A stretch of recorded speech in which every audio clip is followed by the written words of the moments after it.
When billionaire James Harrison spots his maid's daughter sleeping on a cold city street, he stops his car, unaware that saving her would uncover a past he spent decades burying. He almost didn't stop the car. Just another night. Just another lost soul. But then, her hair. Blonde, tangled, too familiar. "Stop the car," he said. The billionaire stepped into the cold night and found his housekeeper's daughter asleep on a bus stop bench. Alone. Frightened. Waiting for a mother who never came home. In that instant, the walls of his fortune cracked, letting the cold truth rush in. This is the story of how a man who had everything met a little girl who reminded him of the one thing he'd lost, his humanity. And before I forget, where are you watching from today? Leave a comment below. We love seeing how far these stories reach. Enjoy the story. A legacy is not what you leave behind. It is what you build in others. The old man saw the girl's small form curled on the cold metal bench, a splash of blonde hair under the dim street lamp. He almost kept driving, but a flicker of something familiar in her posture made his heart ache with a memory he had long since buried. The November air had a bite that promised a bitter winter. It seeped through the insulated windows of the Rolls-Royce, carrying the scent of rain and cold asphalt. James Harrison watched the city lights blur past, a smear of gold and red against the wet darkness. At 75, he had come to see the world through thick, soundproof glass. It was quieter that way. Safer. His driver, a silent man named Michael who had been with him for 20 years, navigated the slick streets with practiced ease. They were on their way back to the penthouse, a sterile sanctuary of glass and steel that overlooked the sprawling metropolis. It was a place James called home, though it had never truly felt like one. As they turned onto a quieter side street, a block from his building, the headlights swept across a bus stop. A lone figure was huddled on the bench. It was late, well past midnight. Most of the city's forgotten souls had already found their corners for the night. James's first instinct was to look away. He had trained himself to do so over 5 decades of accumulating wealth. Looking too closely meant feeling, and feeling was a complication his meticulously ordered life could not afford. But he didn't look away. Not this time. There was something about the smallness of the figure, the way a worn, oversized jacket swallowed the frame. And the hair, a cascade of bright blonde, even in the murky light. It reminded him of his sister, decades ago, before life had pulled them apart. "Stop the car," James said. His voice was raspy and used for most of the evening. Michael glanced in the rearview mirror, his expression unreadable. "Sir." "Stop the car," James repeated, his gaze fixed on the bench. The Rolls-Royce glided to a silent halt beside the curb. James pressed the button to lower his window, and the city's raw breath filled the car, the smell of exhaust, damp pavement, and distant sirens. The girl didn't stir. She was sleeping, her head pillowed on a tattered backpack, her small hands tucked inside her sleeves for warmth. She couldn't have been more than 10. A cold knot tightened in James's stomach. It was a feeling he hadn't experienced in years, a potent mix of anger and a sorrow, so deep it felt like a personal failure. What was a child doing out here alone? He opened his door before Michael could assist him. The cold hit him instantly, a shock to his system. He walked slowly toward the bench, his expensive leather shoes making soft sounds on the wet sidewalk. As he drew closer, his breath caught. He knew this child. He had seen her only in passing, a shy, fleeting presence in the service hallways of his own home. This was Abigail, the daughter of his housekeeper, Eleanor. Eleanor, a woman who moved through his penthouse with quiet efficiency, always with a polite nod, her eyes downcast. She was a good worker, reliable, invisible. He had never given her life a second thought. He paid her well, and that, he had always believed, was enough. Now, seeing her daughter sleeping on a bus stop bench, he understood how wrong he had been. "Abigail," he said softly. The girl's eyes fluttered open. They were a startling blue, wide with confusion and then a flicker of fear. She scrambled to sit up, clutching her backpack to her chest like a shield. "Mr. Harrison?" she whispered, her voice trembling. He recognized the name, of course. She knew who he was. But the way she said it, not with awe, but with the quiet formality of a servant's child, sent a fresh pang of something sharp through him. "Yes, it's me," he said, his tone softer than he intended. "What are you doing out here, child? Where is your mother?" Tears welled in Abigail's eyes, and her small chin began to quiver. I don't know, she confessed, the words choked with a sob she was fighting to hold back. She was supposed to be home hours ago. She didn't come. James looked from the crying child to the dark, indifferent street. He had spent a lifetime building an empire, mastering the art of the deal, insulating himself from the world's messy, inconvenient emotions. But in that moment, standing in the cold rain before a lost little girl, none of it mattered. The walls he had so carefully constructed around his heart began to crumble. He took off his heavy wool overcoat, the fabric still warm from the car. He draped it over her small, shivering shoulders. It swallowed her whole, the sleeves dangling past her hands. "Come on," he said, his voice now firm but not unkind. "You're coming with me." He didn't wait for an answer. He gently helped her to her feet and guided her toward the waiting car. Michael, ever the professional, had the back door open, his face a mask of polite neutrality, though James saw a flicker of surprise in his eyes. As Abigail slid onto the plush leather seat, she looked impossibly small, a forgotten doll in a cavernous, opulent world. She clutched her backpack, her knuckles white. James settled in beside her, the silence in the car now filled with a new, profound weight. "Michael, take us home," he said. As the car pulled away from the curb, leaving the empty bench behind, James Harrison looked at the little girl beside him. Her face was streaked with dirt and tears, her blonde hair matted from the damp. He saw not just a child in need, but a reflection of a world he had chosen to ignore. A world where mothers went missing and their daughters were left to sleep on the streets. And he knew, with a certainty that shook him to his core, that he could not look away. Not anymore. The journey to the penthouse was short, but the silence stretched, thick with unspoken questions. Abigail stared out the window, her small face reflected in the glass as the city's lights streaked by. She hadn't said another word since getting into the car.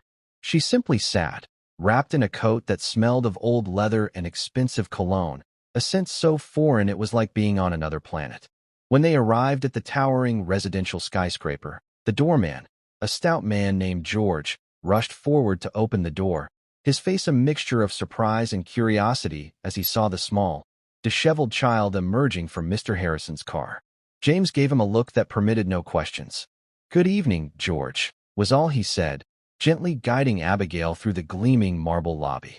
They rode the private elevator up to the penthouse in silence. The ascent was fast and smooth, a silent climb to the top of the world. When the doors opened directly into his apartment, Abigail's eyes widened. She had been here before, but only in the back corridors, the kitchen, the laundry room, the unseen parts of the vast, empty space. She had never seen the main living area. It was a cavern of glass and white furniture, with a view that stretched across the entire city. The lights of millions of people twinkled below like a fallen constellation. To a 10-year-old, it looked like the inside of a spaceship. "Are you hungry?" James asked, breaking the silence. Abigail shook her head, still clutching her backpack. She looked overwhelmed, a small boat tossed into a vast, indifferent ocean. James sighed. He was not good with children. He had no children of his own, a choice made long ago in favor of his career. He felt a clumsy awkwardness, a helplessness that was entirely foreign to him. What did a lost child need? Warmth, safety, food. He could provide those things. But what she really needed was her mother. "Let's get you something warm to drink," he decided. "Hot chocolate." A small nod. That was a start. He led her into the kitchen, a space of stainless steel and black granite that was more of a showroom than a functional room. His housekeeper, Eleanor, was the only one who ever used it. James himself hadn't made so much as a piece of toast in over 30 years. He opened the refrigerator, a vast, mostly empty cavern, and found a carton of milk.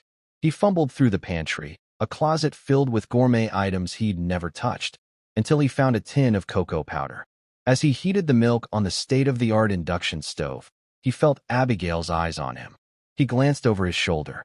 She was standing by the kitchen island, watching his clumsy efforts with a solemn curiosity. "My mom uses a little bit of vanilla," she said, her voice barely a whisper. "She says it makes it taste like a hug." James paused. A hug. He found a small bottle of vanilla extract and added a single drop to the steaming milk. He poured the chocolate into a heavy ceramic mug and placed it on the island in front of her. "Thank you," she mumbled, wrapping her small, cold hands around its warmth. She took a tentative sip. A faint smile touched her lips. It tastes right. James pulled up a stool and sat opposite her. The vast, silent kitchen seemed to shrink around them. For the first time, he took a proper look at her. She had her mother's determined chin, but her eyes were a different shade of blue, brighter and more observant than he had realized. In them, he saw not just fear, but a resilience that was both heartbreaking and admirable. "Abigail," he began gently, "I need you to tell me everything. When was the last time you saw your mother?" She looked down into her mug. "This morning. She left for her first job. She works at the diner on 6th Street before she comes here. She always comes home at 6. She makes me dinner, helps me with my homework, and then she leaves for her night job." James frowned. "Night job? I didn't know she had a third job." Abigail nodded. "She cleans offices downtown. She gets home very late, after I'm asleep. But she's always there in the morning. Always." Her voice broke on the last word. "Tonight, she never came home from her shift here. I waited and waited. The landlord locked the lobby door at 10. I didn't have a key to our apartment, so I couldn't get in." The story tumbled out of her, a simple, devastating narrative of a life lived on the margins. Their apartment was a single room in a building 2 miles away. The landlord was a difficult man. Her mother worked 3 jobs, a relentless cycle of cleaning up after other people, just to keep their heads above water. "So you walked to the bus stop?" James asked, his voice tight. "I thought I would wait for her there," she explained. "She takes that bus to her night job. I thought I would see her, but I got so tired. I think I fell asleep." James felt that cold knot in his stomach twist again, tighter this time. He had paid Eleanor a generous salary, or so he had thought. He had assumed it was enough. He never considered the cost of living in this city, the rent, the food, the endless, crushing expenses that could swallow a person whole. He had never considered that his generous salary was just one small piece of a desperate puzzle her mother was trying to solve every single day. He thought of the file his HR department kept on his household staff. It contained their names, social security numbers, and addresses. Nothing more. He had never asked where Eleanor lived. He had never asked about her husband, her family, or her struggles. He had never asked about the little girl who was now sitting in his kitchen, a refugee from a world of poverty he had only ever observed from his penthouse window. "We are going to find her," James said, the words feeling like a vow. He wasn't just speaking to the child. He was speaking to himself. "I promise you, Abigail. We will find your mother." He reached for his phone. He had a private security team on retainer, a group of highly efficient, discreet men who could solve any problem money could buy. He had used them to handle corporate espionage, to vet business partners, to protect his assets. Now, he would use them to find a missing maid. As he made the call, he looked at Abigail. She was watching him, her blue eyes wide with a fragile, tentative hope. He saw her clutching something inside the pocket of the coat he had given her. It was a small, folded piece of paper. After he hung up the phone, having set in motion a search that would comb the city, he asked, "What do you have there?" Abigail hesitated, then slowly pulled the paper from her pocket. She unfolded it carefully. It was a photograph, worn and creased at the edges. It showed a young man in a crisp army uniform, a wide, confident smile on his face. He had the same bright blue eyes as Abigail. "It's my Grandpa Joe," she said, her voice filled with a quiet pride. "My mom says he was a hero. He fought in a war a long time ago. She said he was the bravest man she ever knew." James took the photograph. His hand trembled slightly as he looked at the smiling face of the young soldier. The name, the eyes, the timeline. It couldn't be, but it was. The world suddenly tilted on its axis. He knew this man. He had served with this man, Joseph Joe Patterson, a boy from Brooklyn who had saved his life in a forgotten jungle half a world away, all those years ago. A man he had lost track of after the war, a friend he had failed to keep. He looked from the fading photograph to the face of the little girl before him. The daughter of his housekeeper was the great-granddaughter of the man who had saved his life. A man he owed a debt he could never repay. The night was no longer just about a missing woman. It was about a promise made in the shadow of war, a debt of honor left unpaid for 50 years. And James Harrison knew, with a chilling, gut-wrenching clarity, that his carefully constructed, empty life was about to be turned inside out. The photograph felt heavy in James's hand, a relic from a lifetime ago. The face in the picture was young, full of the easy, unshakable confidence that belonged only to boys who hadn't yet seen the world's true face. Joe Patterson. He hadn't spoken that name aloud in half a century. It felt strange on his tongue, like a key to a door he had long since bricked over. He looked at Abigail, who was watching him with an unnerving stillness. Her blue eyes, so much like her great-grandfather's, seemed to see right through the layers of wealth and age to the young, terrified soldier he had once been. "Your great-grandfather," James started, his voice thick with emotion. He cleared his throat. He was a good man, a very brave man. Abigail's face brightened, a small, hopeful light in the sterile kitchen. "My mom says so too. She has his medal, the one they gave him for being brave. She keeps it in a special box." A medal. James knew which one she meant. It was the one he should have received. It was the one Joe had been given for pulling a wounded James out of a firefight, carrying him 2 miles through dense jungle to a medevac point, all while under enemy fire. James had been unconscious for most of it, but he remembered waking up to the deafening roar of a helicopter and seeing Joe's grimy, smiling face looking down at him. "Got you, Jimmy boy," Joe had said, before collapsing from exhaustion. "Told you I wouldn't leave you behind." James had been shipped home. He had recovered. He had inherited his father's business and turned it into an empire. Joe had finished his tour, and they had exchanged a few letters, but life, as it always does, had gotten in the way. James had gotten busy. The letters had stopped. The guilt had been a small, quiet thing at first, easily ignored. Over the years, it had faded into the background noise of his success, a forgotten debt. Until now. He handed the photograph back to Abigail. "We will find your mother," he said again. And this time, it was not just a promise to a child. It was a promise to the ghost of the man in the picture. The doorbell chimed, a soft, electronic sound that echoed in the vast apartment. James knew it would be his head of security. He placed a hand gently on Abigail's shoulder. "You must be exhausted. Let's find you a place to rest."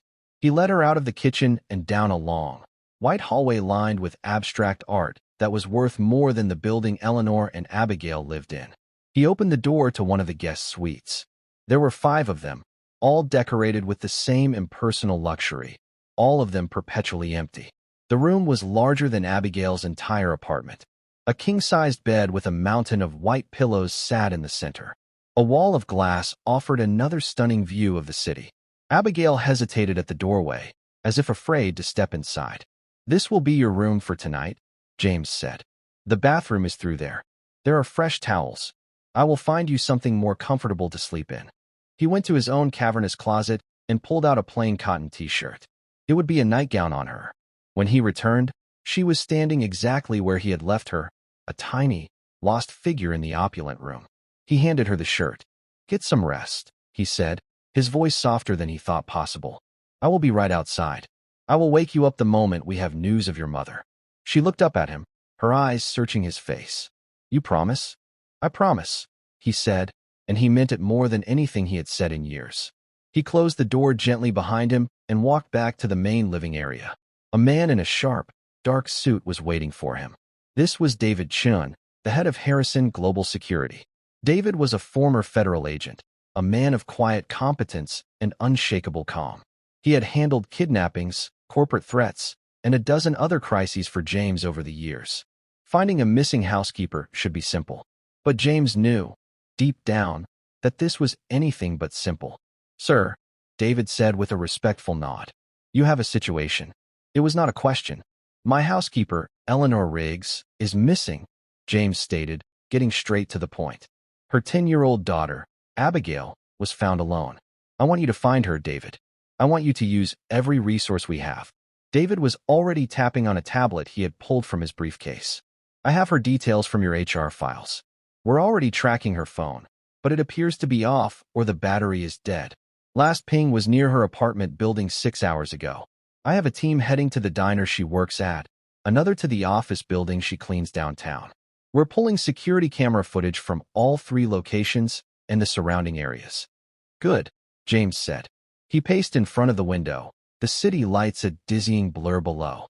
Her landlord, Abigail, said he was a difficult man. Get a team to her apartment building. Talk to him. Talk to the neighbors. Someone must have seen something. "Already on it, sir," David replied, his fingers flying across the screen. We're also checking local hospitals, police precincts, the usual protocol for a missing person. James stopped pacing and turned to face him. This is not a usual situation, David. I want this handled with the utmost urgency. Money is no object. I want hourly updates. I want her found. David looked up from his tablet, a flicker of surprise in his professional gaze. He was used to Mr. Harrison being detached, clinical. This level of personal investment was new.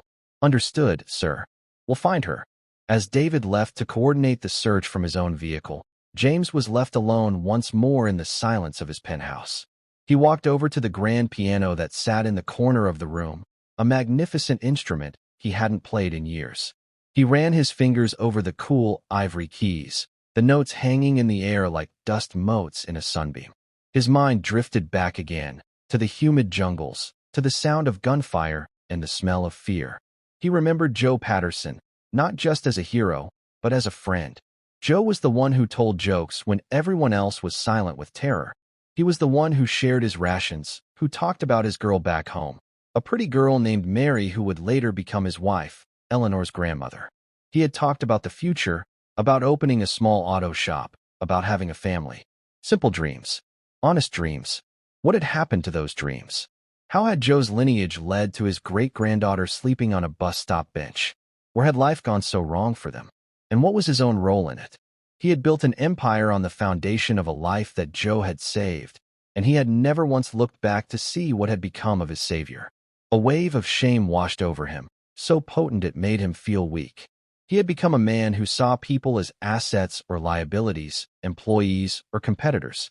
He had forgotten how to see them as just people. People with families, with struggles, with dreams of their own. He walked back to the guest room and pressed his ear to the door. He could hear nothing. He hoped Abigail was sleeping. He hoped that for a few hours, at least, she could find some peace in the eye of the storm. He felt a fierce, protective urge toward her. She was not just his housekeeper's daughter anymore. She was Joe Patterson's family. And in a way, that made her his family, too. He settled into an armchair in the hallway, a silent guardian outside her door. The city lights below seemed to mock him, a glittering testament to a success that suddenly felt hollow. He had all the power and money in the world, but he had failed at the one thing that truly mattered: basic human connection. An hour later, his phone buzzed. It was David. "We have something, sir," David said, his voice calm, but with an undercurrent of urgency. "We pulled the security footage from outside Eleanor's apartment building. She never made it home after her shift here. But we saw something else. A car. It was parked across the street all afternoon. A black sedan, no plates. We saw her leave your building on the public street cams. The car was half a block behind her bus. It followed her all the way to her stop." A cold dread crept up James's spine. This was not a simple case of a woman getting held up at work or having an accident. This was something else. "What happened at the bus stop?" James asked, his voice low. "That's the problem, sir," David said. "The camera at that intersection is malfunctioning. We have footage of her getting off the bus. The black sedan pulls up to the curb just out of frame. And then nothing. The next bus comes and goes. She's gone. The car is gone." James's mind raced. This was planned. Calculated. Someone had taken her. But why? Eleanor was a housekeeper. She had no money, no enemies that he knew of. It made no sense.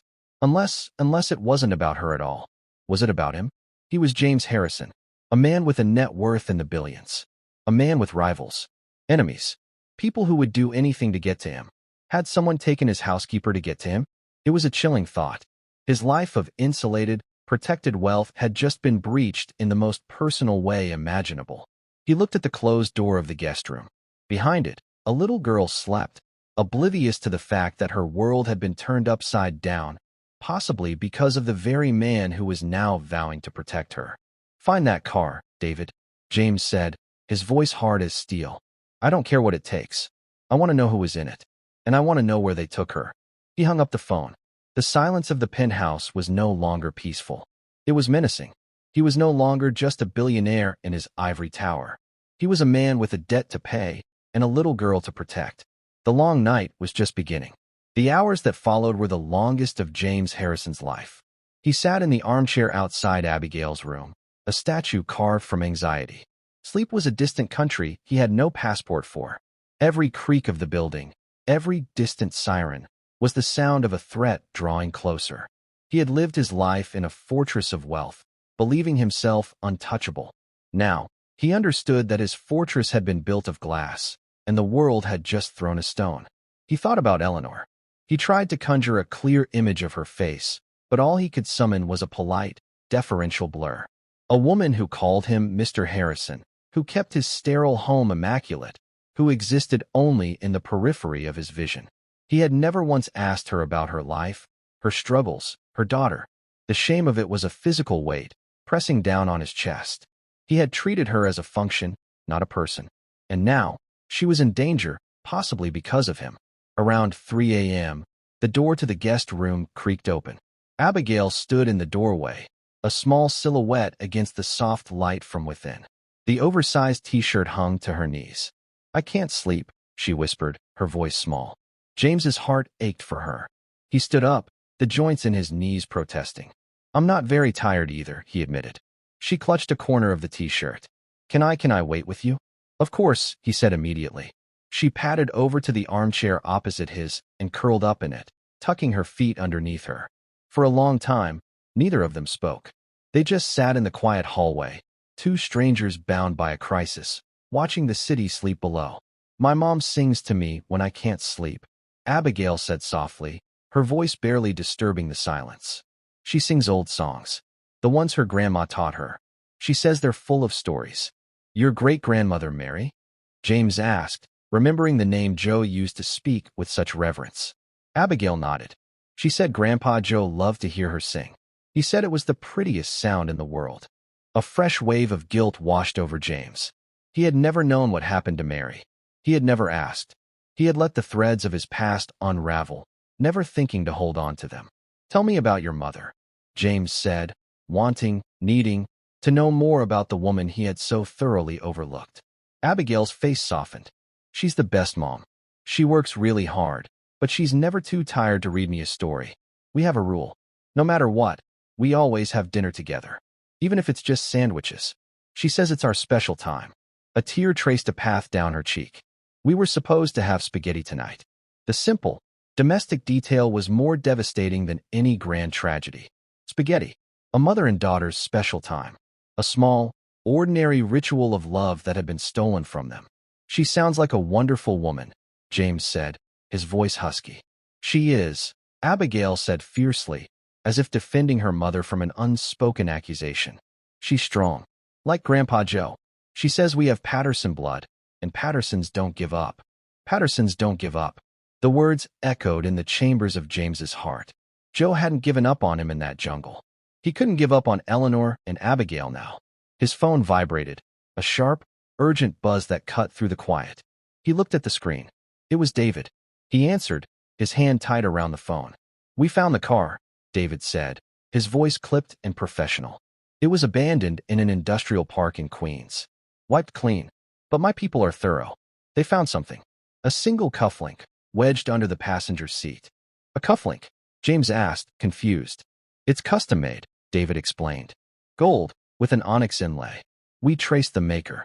He only made 10 pairs. They were commissioned as gifts for the board members of a rival company, Sterling Enterprises." The name hit James like a physical blow. Sterling Enterprises. His most ruthless competitor, run by a man named Marcus Thorne. Thorne was a corporate predator, a man known for his hostile takeovers and his complete lack of ethics. They had been locked in a bitter struggle for a multi-billion-dollar government contract for the past 6 months. James had been winning. Marcus Thorne. James breathed, the name tasting like poison. "It seems likely, sir," David said. "Taking your housekeeper would be a message. A very personal, very ugly message. It's a way to distract you, to destabilize you before the final bids are due next week." James's blood ran cold. This wasn't just a random act of violence. It was a strategic move in a corporate war. Marcus Thorne had taken a human being, a mother, a daughter of a hero, and turned her into a pawn. The sheer, calculated cruelty of it was staggering. He looked at Abigail, who had fallen into a light, uneasy sleep in the chair, her face still streaked with tear tracks. Thorne hadn't just taken an employee. He had taken this little girl's entire world. A new kind of anger ignited within James. It was not the cold, calculated anger of a boardroom battle. It was hot, righteous, and deeply personal. Marcus Thorne had crossed a line that James himself had only just learned existed. He had trespassed on sacred ground. "Where is Thorne now?" James asked, his voice dangerously quiet. "He's at his estate in Connecticut," David replied. "He hosts a poker game there every week. High stakes. A lot of powerful people. Get me everything you have on that estate," James commanded. "Blueprints, security schematics, staff lists. Everything. And get a team ready. We're not waiting for the police to untangle this with red tape. We are going to get her back." "Sir," David said, a note of caution in his voice. "A direct action against Thorne is risky. The fallout could be." "I am well aware of the risks, David." James cut him off, his voice like ice. "Marcus Thorne wanted my attention. He has it. Now, he is going to learn what happens when you threaten the family of a man who saved my life." He ended the call. The die was cast. He was no longer just a billionaire protecting his assets. He was a man on a mission, fueled by a half-century of guilt and a newfound sense of duty. He looked out the window at the first faint hints of dawn painting the eastern sky. The night was ending, but the battle was just beginning. He walked over to the sleeping child and gently brushed a stray strand of blonde hair from her forehead. "I'm coming, Eleanor," he whispered into the quiet of the room. "I'm coming." He then gently scooped Abigail up in his arms. She stirred but didn't wake, nestling her head against his shoulder. He carried her back to the guest bed and tucked her in, pulling the soft, warm covers up to her chin. For a moment, he just stood there, watching her sleep. This child, this legacy of a forgotten hero, had done what no one else could. She had reminded him how to be human. And for her, he would be willing to tear the world apart. The plan came together with the cold, brutal efficiency of a military operation. David Chun, working from a secure van parked a block away from the penthouse, became the nerve center. He fed James a constant stream of information. Blueprints of Thorne's sprawling Connecticut estate, thermal imaging showing the number and location of guards, and a detailed dossier on Marcus Thorne himself, a man whose ruthlessness was matched only by his arrogance. James, for his part, felt a clarity he hadn't experienced in decades. The fog of his detached, emotionless life had burned away, replaced by a singular, unshakable purpose. He was no longer a CEO managing a crisis. He was a commander preparing for battle. The young soldier he had been, the one who had survived the jungle alongside Joe Patterson, was reawakening. He made one call, to a man he hadn't spoken to in 30 years. A man named Frank Kowalski, who had been the third member of their fire team back in the war. Frank had gone on to have a decorated career in special forces before retiring to a quiet life in the mountains. He was a man who understood loyalty and debt. "Frank," James said when the old soldier answered. "It's Jimmy Harrison." There was a pause on the line, then a gruff, surprised laugh. "Jimmy boy? I'll be damned. I thought you'd be too busy counting your money to call an old grunt like me." "I need a favor, Frank," James said, cutting to the chase. "A big one. It's about Joe Patterson." He explained the situation in clipped, concise sentences. He didn't have to embellish. The bare facts were enough. When he was finished, there was a long silence on the other end of the line. "That son of a," Frank finally growled. "Some things never change. Men like that, they think the world is their playground. They think they can just take what they want." He paused. "Joe's great-granddaughter, you say?" "Yes," James confirmed. "She's here with me. She's safe. But her mother—" "I'm in," Frank said without hesitation. "You tell me what you need." With Frank on board, the plan solidified.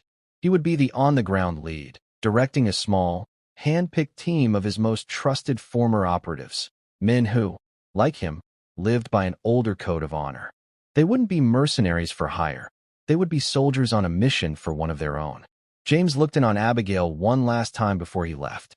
She was still sleeping soundly, a picture of innocence in a world that was anything but.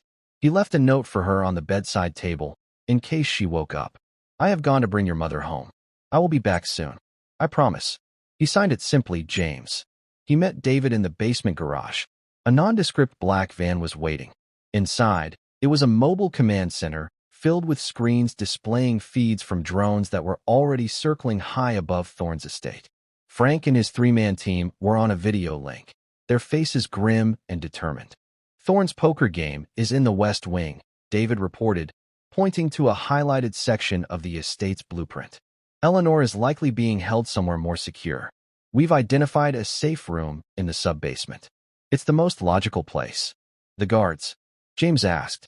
10 on the perimeter, Frank answered, his voice crackling over the comms. Another 4 inside.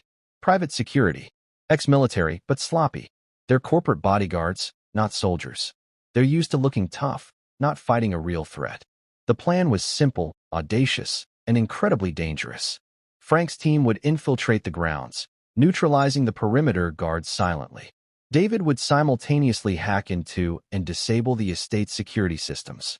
Once inside, they would move to the sub-basement, extract Eleanor, and be gone before Thorne and his high-rolling guests even knew what was happening. James's role was to be the distraction. He would not be sitting in a van. He would be walking into the lion's den. An hour later, James's Rolls-Royce pulled up to the gates of Marcus Thorne's ostentatious estate. He had called Thorne's chief of staff and announced that Mr. Harrison was coming to discuss an urgent, time-sensitive revision to their bid for the government contract. A revision that would be mutually beneficial. It was a bluff, but a good one. Thorne's greed would be his undoing. As the heavy iron gates swung open, James felt a strange calm settle over him. The fear was there, a cold knot in his stomach, but it was overshadowed by a profound sense of rightness. For the first time in a very long time, he was doing something that mattered. He was escorted into a large, oak-paneled room where Thorne and 5 other men sat around a poker table littered with chips and half-empty glasses of whiskey. The air was thick with cigar smoke and the low murmur of conversation. Marcus Thorne looked up, a smug, triumphant smile on his face. He was a man in his late 50s, with a predatory glint in his eyes and a perfectly tailored suit. He thought he had already won.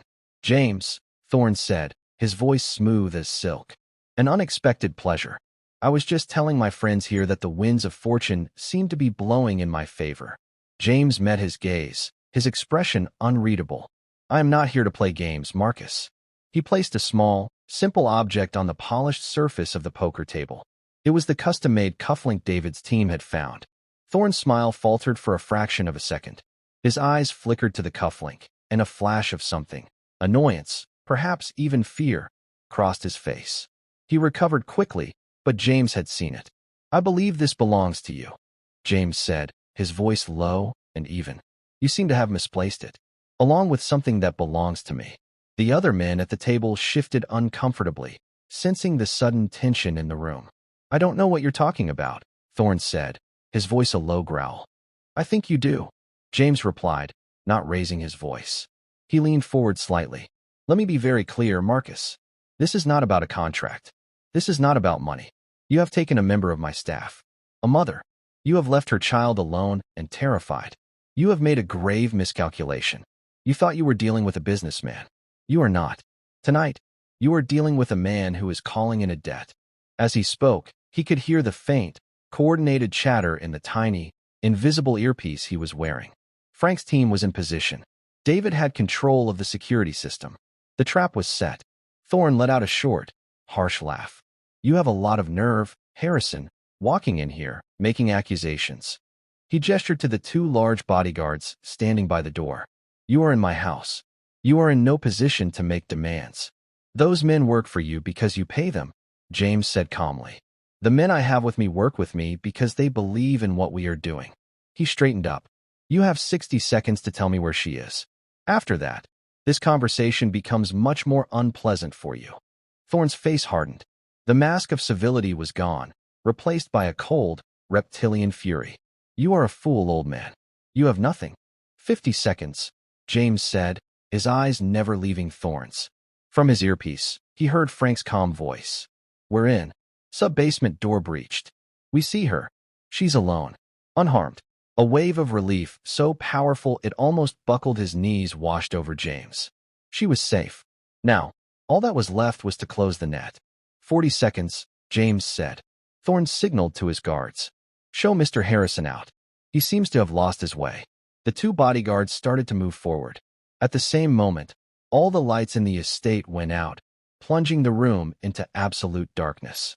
There were shouts of surprise and confusion from the men at the table. In his earpiece, James heard David's voice. "Lights out. Go time." And then Frank's. "We have her." Moving to extraction point. In the darkness, James smiled. He could hear the sounds of a brief, efficient scuffle as Thorne's bodyguards were neutralized by two of Frank's men who had slipped into the room under the cover of the blackout. When the emergency lights flickered on a moment later, Thorne was alone at the table, his guests cowering in a corner. His two bodyguards were on the floor, unconscious. Two grim-faced men in dark tactical gear stood over them. Thorne stared at James, his face a mask of disbelief and rage. "What is this? Who are you people?" James walked calmly to the door. "I told you, Marcus. I'm just a man calling in a debt." He paused in the doorway and looked back at his rival. "By the way, I'm withdrawing my bid for the government contract. After the authorities hear about the kidnapping you staged tonight, I imagine you will be in no position to bid on anything for a very long time." He turned and walked out of the room, leaving Marcus Thorne to his ruin. He didn't look back. The past was behind him. The future was waiting. And for the first time in a long, long time, James Harrison felt like he was finally walking in the right direction. The ride back to Manhattan was a journey through a different kind of darkness. The adrenaline from the confrontation with Thorne had faded, leaving behind a profound exhaustion and an equally profound sense of peace. The city was beginning to stir, its early risers chasing the first rays of a sun that had not yet broken the horizon. James watched the world wake up, feeling as if he were waking up with it after a long and troubled sleep. He rode in the back of the command van with David. The silence between them was comfortable, the silence of men who had just navigated a storm and reached the other side. Frank's team, with Eleanor, was in a separate vehicle just behind them. "She's doing okay," David said, sensing James's unspoken question. "Shaken, obviously, but she's strong." Frank said she didn't say much at first, just kept asking if her daughter was safe. "Did she say what happened?" James asked, his gaze fixed on the unfolding dawn. "Thorne's men grabbed her at the bus stop. They told her it was about you, that if she cooperated, she and her daughter wouldn't be harmed. They took her phone, put a bag over her head, and drove her to the estate. They put her in that room and left her there. She said the worst part was not knowing what was happening to Abigail." James closed his eyes. The calculated cruelty of it was still shocking. To use a mother's love for her child as a weapon, it was a level of depravity he had only ever read about. "Thorne?" James asked. "The local police are on their way to the estate. An anonymous tip," David said with a slight smile. "They'll find him, his guests, his unconscious bodyguards, and a story that will fall apart under the slightest scrutiny. His reputation will be in ashes by noon. The authorities will handle the rest." James nodded. He had no interest in Thorne's fate. His world had narrowed, focusing entirely on the two vehicles speeding toward the city, carrying a mother back to her child. He thought about the promise he had made to Abigail. "I have gone to bring your mother home." He had kept his word. It was a novel feeling, this sense of personal, moral accomplishment. It felt better than closing any multi-billion-dollar deal. When they arrived back at the penthouse, Frank's van was already waiting in the private underground garage. The back door slid open, and a woman emerged. She was tall and slender, with the same determined chin as her daughter and tired, fearful eyes that were scanning her surroundings frantically. This was Eleanor Riggs. Not the deferential, almost invisible employee, but a mother whose entire being was focused on one thing. Frank gave James a solemn nod. "She's all yours." Eleanor's eyes fell on James. There was confusion in them, and a million questions. But she asked only one. "My daughter? Is she?" "She is upstairs," James said, his voice gentle. "She's safe. She's been sleeping." The relief that washed over Eleanor's face was like the sun breaking through the clouds. It was the most beautiful thing James had ever seen. Tears streamed down her cheeks, but she didn't make a sound. She just nodded, her throat too tight for words. James led the way to the private elevator. The ride up was silent, charged with an almost unbearable emotional weight. Eleanor stood straight and still, her hands clenched at her sides, her entire body trembling with anticipation. When the elevator doors opened into the penthouse, the first light of morning was streaming through the floor-to-ceiling windows, filling the vast space with a soft, hopeful glow. The apartment was quiet. James led Eleanor down the long hallway to the guest room. He stopped at the door and turned to her. "She's right in there." Eleanor looked at him, her eyes shining with unshed tears. "Thank you," she whispered, the words carrying the weight of a prayer. Then she turned, pushed the door open, and stepped inside. James remained in the hallway, feeling it was a sacred space he had no right to enter. He could hear a soft gasp, then the sound of muffled footsteps on the thick carpet. "Mom," a small, sleepy voice asked. "Oh, baby." Eleanor sobbed, the sound raw and full of love. "I'm here. I'm here. I'm so sorry." James heard the rustle of bedsheets, and he pictured the scene in his mind. A mother wrapping her arms around her child, holding on as if she would never let go. He heard Abigail begin to cry, not tears of fear, but of pure, unadulterated relief. He slowly backed away from the door, giving them their moment. He walked into the main living area and stood before the great window, looking out at the city he had conquered, the city that had almost swallowed a little girl whole. He had always seen it as a landscape of assets and opportunities. Now he saw it as a collection of a million stories, a million families, a million mothers and daughters, just like Eleanor and Abigail. He felt a hand on his shoulder and turned to see Frank Kowalski standing beside him. The old soldier's face was etched with the lines of a hard life, but his eyes were clear. "You did a good thing, Jimmy boy," Frank said quietly. Joe would have been proud. James felt a lump form in his throat. "I should have found him years ago, Frank. I should have. I let him down." "The war, it changes a man," Frank said, his gaze distant. "We all came home different. We all lost track of people. The important thing isn't what you failed to do yesterday. It's what you do today. You honored him tonight. You honored his family. That's all that matters." Frank and his team left soon after, disappearing as quietly as they had arrived. David assured James that all loose ends would be tied up, and then he, too, was gone. James was alone again, but the silence of the penthouse no longer felt empty. It felt peaceful. An hour later, Eleanor emerged from the guest room. Abigail was with her, her small hand clutching her mother's. The fear was gone from Abigail's eyes, replaced by a quiet, joyful serenity. She had her world back. Eleanor had composed herself. Her face was pale, and she looked exhausted, but she stood tall. She walked over to James. "Mr. Harrison," she began, her voice still shaky. I don't know what to say. I don't understand why you did all this. For me." James gestured to the sofa. "Please sit. Both of you." He sat in an armchair opposite them. He reached into his pocket and pulled out the worn photograph of Joe Patterson. He handed it not to Eleanor, but to Abigail. "Abigail," he said, "you told me your great-grandfather was a hero. You were right. I knew him. He was my friend." Abigail's eyes widened. Eleanor looked at James, completely stunned. "You knew my great-grandfather?" "We served together," James explained. His voice was steady, but it cost him a great deal of effort to keep it that way. "A long time ago, there was a battle. I was wounded badly. I would have died there if it hadn't been for him. He risked his own life to save mine.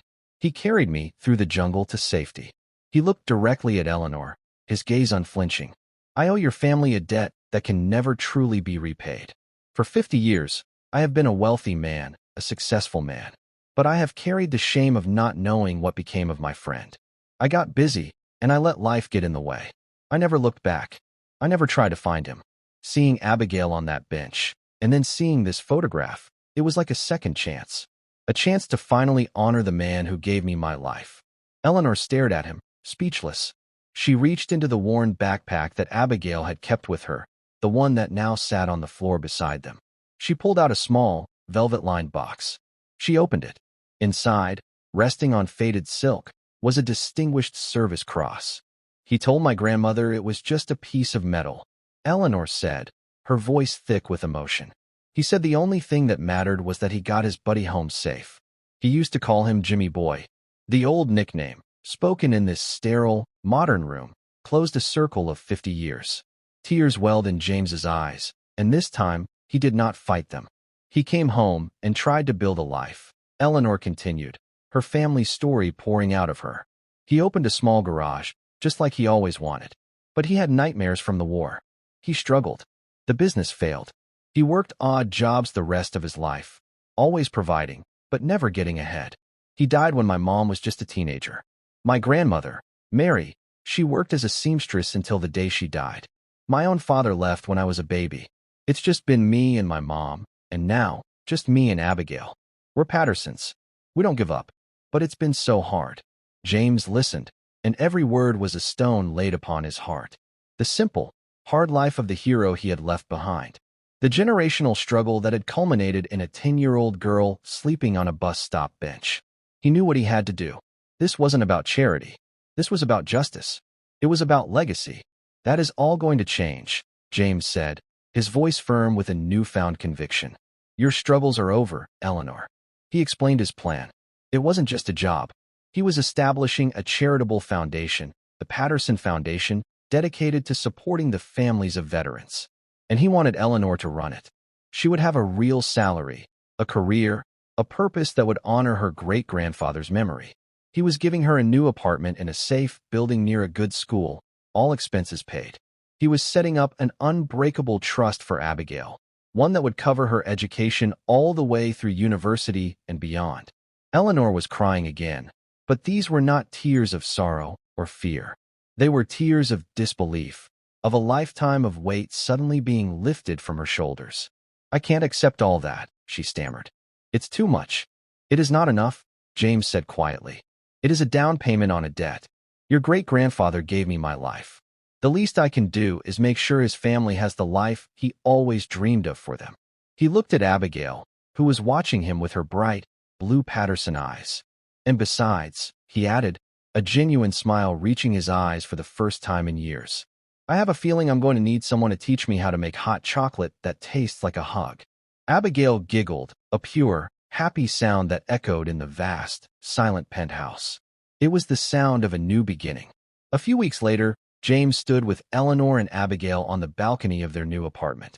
It was a bright, spacious home with a small terrace filled with flowers. Below them, a park buzzed with the laughter of children.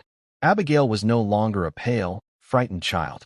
She was radiant, chattering excitedly about her new school and the friends she was making. Eleanor was transformed. The weary, worried lines on her face had softened. She carried herself with a new confidence, a new hope. She was already throwing herself into her work at the foundation, finding a passion she never knew she had. James was a regular visitor. He was no longer Mr. Harrison, the distant, formidable billionaire. He was James. He was the man who told Abigail stories about her great-grandfather, the brave, funny young soldier who loved to hear his girls sing. He was the man who was finally learning the names of the people who inhabited his world. He had learned that a legacy is not what you leave behind in stocks and buildings. It is what you build in the lives of others. In saving Eleanor and Abigail, he had, in the end, saved himself. He had found a family. He had paid his debt. He had finally come home from the war. Abigail ran over and hugged his leg. Thank you for finding my mom, James. He placed a hand on her blonde hair, his heart full. No, Abigail, he said softly, looking from the child to her mother, and then to the endless sky. Thank you for finding me. And that's where we'll end the story for now. Whenever I share one of these, I hope it gives you a chance to step out of the everyday and just drift for a bit. I'd love to know what you were doing while listening. Maybe relaxing after work, on a late-night drive, or just winding down. Drop a line in the comments. I really do read them all. And if you want to make sure we cross paths again, hitting like and subscribing makes a huge difference. We are always trying to improve our stories, so feel free to also drop your feedback in the comment section below. Thanks for spending this time with me.